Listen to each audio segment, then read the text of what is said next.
অনুষ্ঠানে অংশগ্রহণ করবেন মাননীয় সদস্য জনাব অনুপম সাজান জয়, 137 টাঙ্গাইল ৮। আপনার নির্ধারিত সময় 5 মিনিট।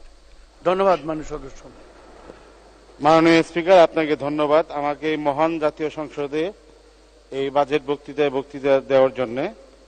আমি প্রথমে গভীর শ্রদ্ধার সাথে স্মরণ করি সর্বকালের সর্বশ্রেষ্ঠ বাঙালি জাতির জনক বঙ্গবন্ধু শেখ মুজিবুর রহমান এবং 15ই আগস্ট জাতির জনকের পরিবারের শাহাদত বরণকারী এবং বঙ্গমাতা ফজিলাতুন নেসা মুজিব সহ জাতীয় চার নেতা, 52 ভাষা আন্দোলন এবং মহান মুক্তিযুদ্ধের সকল শহীদদের প্রতি এবং 21শে আগস্ট গ্রেনেড হামলায় যারা নিহত হয়েছেন তাদের প্রতি এবং আমার প্রয়াত পিতা মুক্তিযুদ্ধের অন্যতম সংগঠক বীর মুক্তিযোদ্ধা কৃষিবিদ শওকত মোমিন শাহজাহানের প্রতি আমি সকলের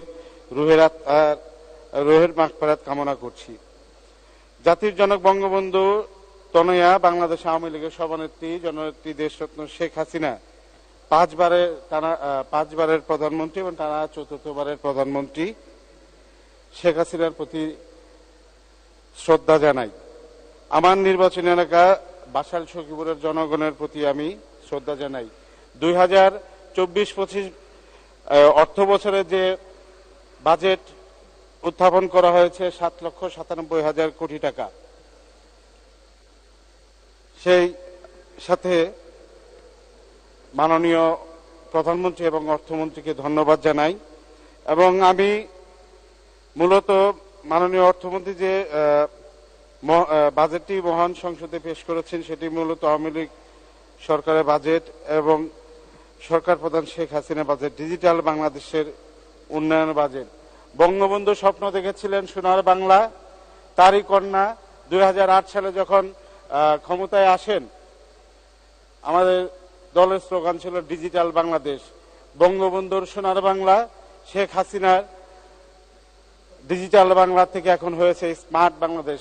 স্মার্ট বাংলাদেশে আমাদের মাননীয় প্রধানমন্ত্রী যে বাজেট দিয়েছেন, অর্থমন্ত্রী বাজেট উত্থাপন করেছেন, সেই বাজেটে আমি আপনার মাধ্যমে সংশ্লিষ্ট মন্ত্রী মহোদয় যারা আছেন তাদের কাছে বা মন্ত্রণালয়ের কাছে আমি আমার এলাকার কিছু দাবি করব এবং বিশেষ করে স্বাস্থ্য খাত থেকে শুরু করে শিক্ষা খাত, এই দুটি আমাদের সবচেয়ে বেশি গুরুত্বপূর্ণ। শিক্ষা হলো জাতির মেরুদণ্ড এবং স্বাস্থ্য মানুষের বেঁচে থাকতে গেলেই স্বাস্থ্যের ডাক্তারের বা স্বাস্থ্যেই আমাদের যেতেই হবে। এই দুইটি আমাদের গুরুত্বপূর্ণ। তারপরে আমাদের লোকাল গভর্নমেন্ট এলজিইডি যে আছে তার মাধ্যমে আমি আমার এলাকার কিছু উন্নয়নের কথা বলতে চাই।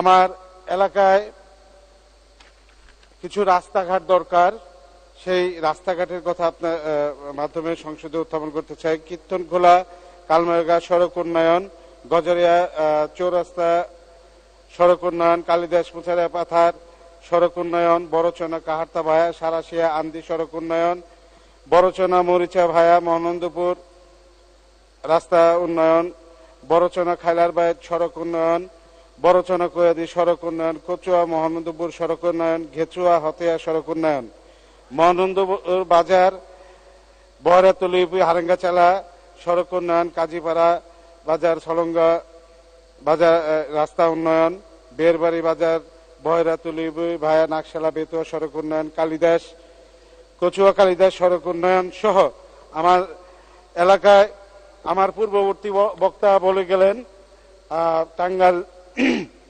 7 এর মাননীয় সংসদ সদস্য খান আহমেদ শুভ।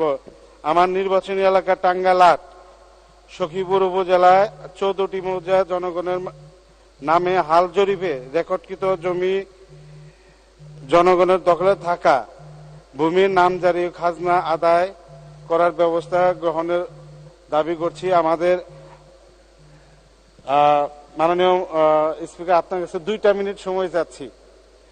আমাদের এই সখীপুর, মির্জাপুর, কালিয়াকুর, ভালুকা, শ্রীপুর, ঘাটাল এবং মধুপুর সহ আমাদের আটিয়া বন অধ্যাদেশ নিয়ে আমাদের একটি অধ্যাদেশের কারণে আমাদের এলাকার মানুষ খুব নির্যাতিত হচ্ছে এই বন বিভাগের দ্বারা। আপনার মাধ্যমে, মাননীয় স্পিকার, আপনার মাধ্যমে আমি মাননীয় বনমন্ত্রী মহোদয়ের দৃষ্টি আকর্ষণ করছি যে মাননীয় সদস্য, আপনাকে অসংখ্য ধন্যবাদ। আপনার